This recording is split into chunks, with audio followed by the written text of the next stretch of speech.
In this video, I want to give you more practical tips for getting gradient descent to work. The ideas in this video will center around the learning rate alpha.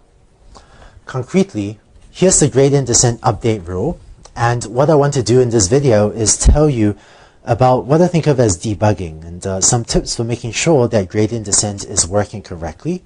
And second, I want to tell you how to choose the learning rate alpha, or at least how I go about choosing it. Here's something that I often do to make sure that gradient descent is working correctly.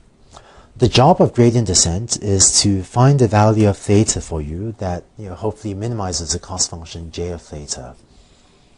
What I often do is therefore plot the cost function j of theta as gradient descent runs. So the x-axis here is the number of iterations of gradient descent, and as gradient descent runs, you hopefully get a plot that maybe looks like this. Notice that the x-axis is number of iterations. Previously, we were looking at plots of j of theta where the x-axis, where the horizontal axis, was the parameter vector theta. But this is not what this is. Concretely, what this point is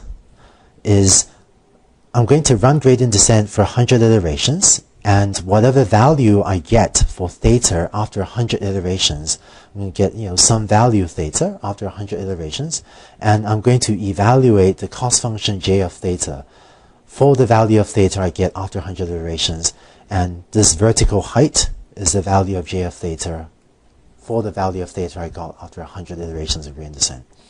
And this point here, that corresponds to the value of j of theta for the theta that I get after I've run gradient descent for 200 iterations. So what this plot is showing the value of your cost function after each iteration of gradient descent, and if gradient descent is working properly, then j of theta should decrease after every iteration.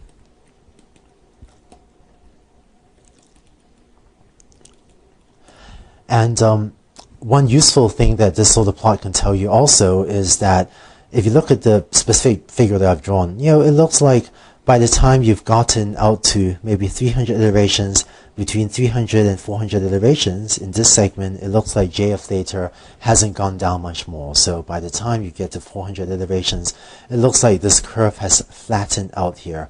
And so way out here at 400 iterations, it looks like gradient descent has more or less converged because your cost function isn't going down much more.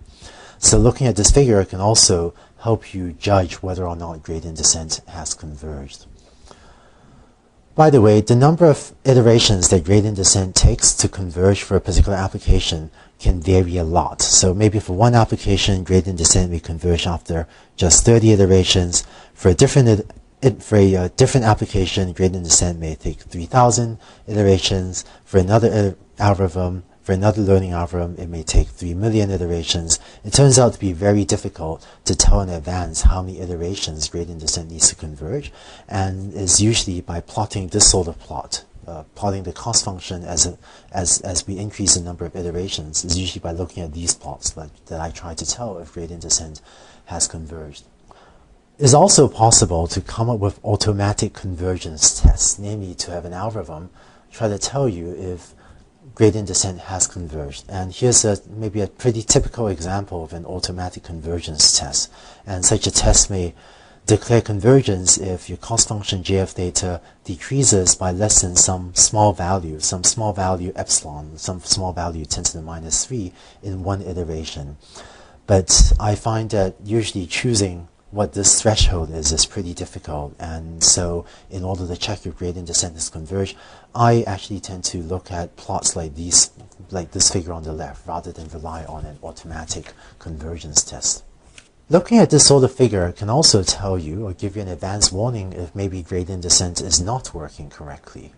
Concretely, if you plot j of theta as a function of the number of iterations, then if you see a figure like this where j of theta is actually increasing, then that gives you a clear sign that gradient descent is not working.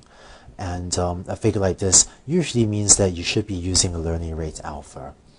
If j of theta is actually increasing, the most common cause for that is if you're maybe trying to minimize a function that maybe looks like this. But if your learning rate is too big, then if you start off there, gradient descent may overshoot the minimum and send you there. And if the learning rate is too big, you may overshoot again and then send you there, and so on. So that, well, what you really wanted was for it to start here and for it to slowly go downhill, right? But if the learning rate is too big, then gradient descent can instead, keep on overshooting the minimum, so that you actually end up getting worse and worse, so sort of getting to higher values of the cost function j of theta, so that you end up with a plot like this. And if you see a plot like this, the fix usually is to just use a smaller value of alpha. Oh, and also, of course, make sure that your code does not have a bug in it, but usually too large a value of alpha is the most common, could be a common problem. Similarly, sometimes you may also see j of theta do something like this. It may go down for a while, then go up, then go down for a while, then go up, go down for a while, go up, and so on. And the fix for something like this is also to use a smaller value of alpha. I'm not going to prove it here, but under mild assumptions about the cost function j, which does hold true for linear regression, you can show, or mathematicians have shown, that if your learning rate alpha is small enough, then j of theta should decrease on every single iteration. So if this doesn't happen, it probably means alpha is too big and you should set it smaller. But of course, you also don't want your learning rate to be too small, because if you were to do that, then gradient descent can be slow to converge.